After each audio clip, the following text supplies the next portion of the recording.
Anggota Parlemen Ukraina Kira Rudik menyebut syarat damai antara Ukraina dengan Rusia. Ia mengatakan faktor kunci mengakhiri perang kedua negara tersebut yakni adanya jaminan keamanan. Kira Rudik pun menegaskan tak akan ada perdamaian dengan Rusia jika perjanjian masih dilanggar. Jika masih ada perjanjian yang dilanggar, maka Ukraina tak akan berdamai dengan Rusia. Seperti halnya kesepakatan ekspor gandum baru-baru ini. Namun jika perjanjian masih dilanggar, maka Ukraina tak akan berdamai dengan Rusia. Diketahui Kira Rudik merupakan pemimpin Partai Golos yang berarti suara atau voice. Ia juga wakil Presiden Alliance of Liberals and Democrats for Europe, yakni kelompok internasional dari partai-partai liberal yang duduk sebagai sebuah blok di Parlemen Eropa.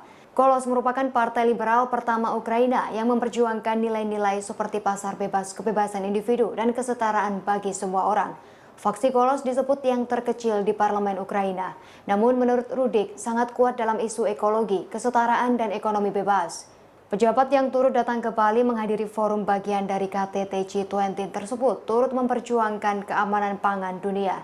Kira Rudik menambahkan diskusi yang dihadirinya membahas bagaimana perang Rusia-Ukraina harus berhenti, sehingga negaranya dapat kembali mengirim bahan pangan ke dunia seperti biasa.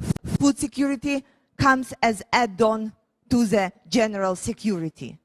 And the impact of what is going on right now, we will see moving further down the road. Because even during the war, Ukrainian farmers were able to get onto 80% of their suggested harvest. But we do not know what will happen next year and the year after. We will do our best, because this is one of the missions of my country. But would we be able to do so? That depends on the support of the international community that we are asking for. Help us, help you. Help us to provide to you. Help us complete our mission. Feed the whole world. Thank you, and glory to Ukraine. Terima kasih sudah nonton. Jangan lupa like, subscribe, dan share ya.